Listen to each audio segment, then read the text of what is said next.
एक गांव में एक बहुत गरीब लड़का रहता था। वो अपनी कमजोर माँ के साथ एक टूटी हुई झोपड़ी में रहता था। सौरभ एक सरकारी विद्यालय में पढ़ता था, पर कक्षा का कोई भी बच्चा उससे ठीक से बात नहीं करता था।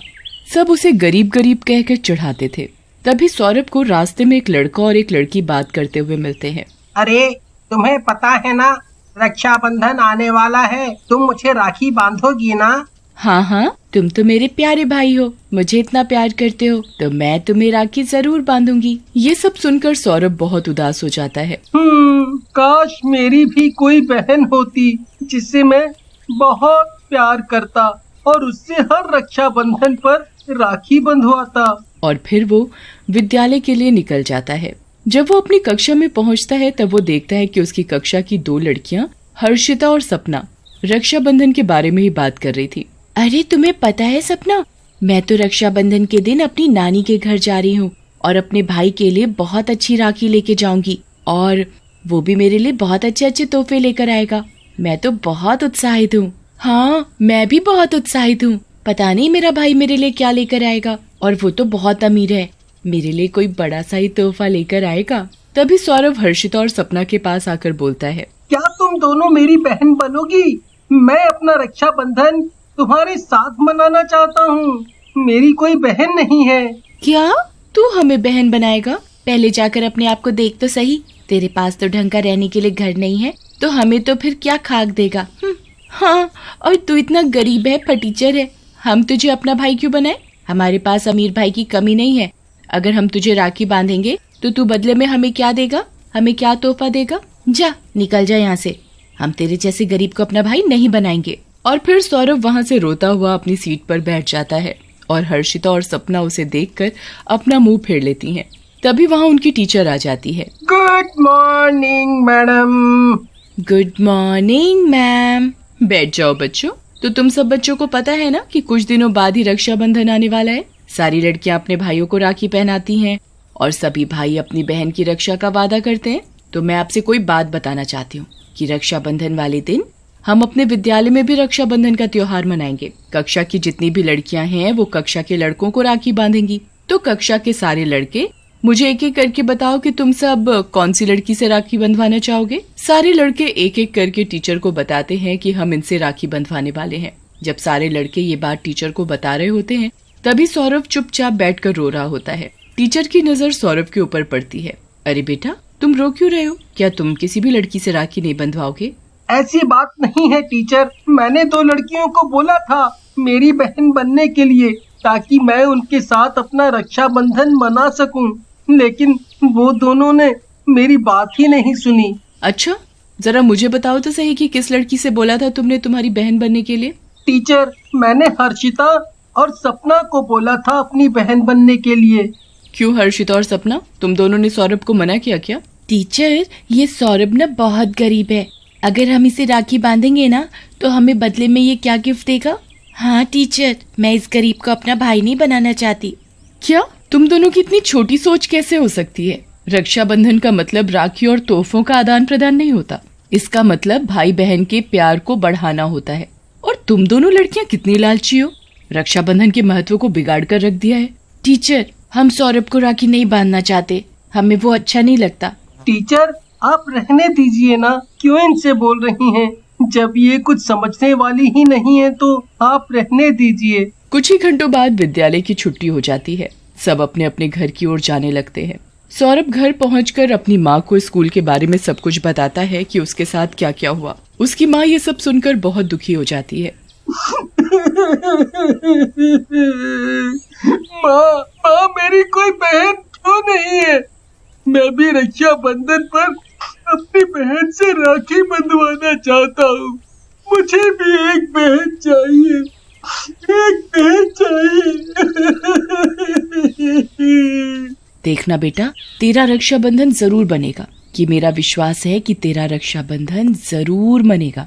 सौरभ मुंह हाथ धोकर अपनी बहन की तलाश में चला जाता है। वो गलियों में भटकता रहता है। उसे रास्ते में कोई भी लड़की मिलती तो वो उससे पूछने लगता कि क्या तुम मेरी बहन बनोगी। सौरभ को रास्ते में एक लड़की अपने भाई के साथ घर के बाहर खड़ी हुई बात करती हुई मिलती है। सुनो, मेरी कोई बहन नहीं है।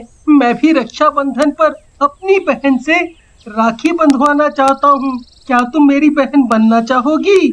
चल जा यहाँ से, तेरे जैसे गरीब को कौन राखी बांधेगा। देख मेरा भाई, कल मुझे एक बड़ा सा तोहफा देने वाला है और मैं तेरे जैसे गरीब को क्यों राखी बांधूंगी।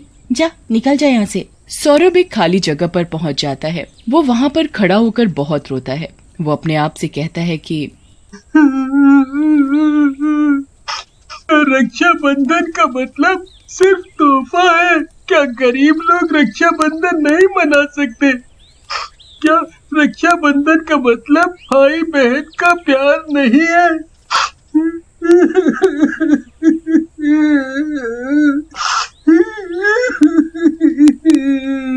रक्षाबंधन वाले दिन जब सौरभ अपने स्कूल जाता है तो कोई भी उससे ठीक से बात नहीं कर रहा होता। सब उसको नजरअंदाज कर रहे होते हैं। सब लोग अपना रक्षाबंधन मना रहे होते हैं। सारी लड़कियां लड़कों को राखी बांध रही होती हैं, लेकिन कोई भी सौरभ के पास राखी बांधने नहीं आती। सौरभ को ये बात बिल्कुल अच्छी नहीं लगती, इसीलिए वो कक्षा में चुपचाप एक कोने में बैठकर पढ़ता रहता है। थोड़ी देर बाद विद्यालय की छुट्टी हो जाती है। सौरभ अपने घर की ओर निकल जाता है। जब वो रास्ते में चल रहा होता है तो वो देखता है कि सपना अपने दोस्तों के साथ घर जा रही होती है। जब सपना रास्ते पर चल रही होती है तो वो देखती है कि उसी रास्ते पर बहुत तेज गति से कार आ रही होती है। सपना बहुत घबरा जाती है कि कहीं वो कार उसे टक्कर ना मार दे। तभी पीछे से सौरभ आकर उसे बचाने की कोशिश करता है। वो उसे धक्का मारने की कोशिश करता है, लेकिन कार इतनी तेज गति में होती है कि वो सपना को कुचलकर आगे बढ़ जाती है और सपना की वहीं पर मौत हो जाती है। सारे लोग वहाँ भीड़ इकट्ठा कर सपना के आसपास खड़े हो जाते हैं। एक आदमी सपना को जल्दी से हॉस्पिटल ले जाता है। थोड़ी देर बाद सपना के माँ बाप भी उसे हॉस्पिटल में पहुँचते हैं और उस डॉक्टर से बात करने लगते हैं जो सपना का ऑपरेशन कर रहा था। देखिए, क्योंकि कार बहुत तेज गति से आ रही थी, इसलिए वो सपना को बहुत बुरी तरह से कुचलकर आगे बढ़ गई। इसलिए सपना को बचा पाना हमारे हाथ में नहीं था। अब सपना नहीं बच पाई, उसकी मृत्यु हो चुकी है। सपना के माँ बाप बहुत दुखी हो जाते हैं और जोर जोर से रोने लगते हैं। हे भगवान, ये क्या हो गया मेरी सपना को। रक्षाबंधन वाले दिन इतना बुरा काम। हे भगवान, ये क्या हो गया। तभी सपना के अंदर से उसकी आत्मा निकलकर बाहर आती है। क्योंकि सपना बहुत बुरी लड़की थी, इसलिए उसकी आत्मा चुड़ैल के रूप में आ जाती है। वो चुड़ैल जल्दी से सौरभ को ढूंढते ढूंढते सौरभ के पास पहुंचती है। वो देखती है कि सौरभ एक खाली जगह पर बैठा हुआ रो रहा होता है।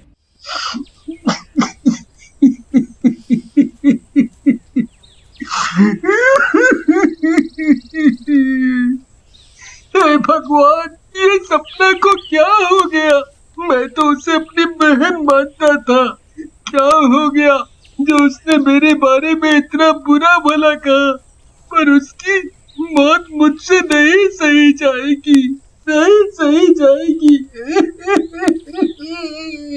वो ये सब देखकर बहुत ज्यादा उदास हो जाती है।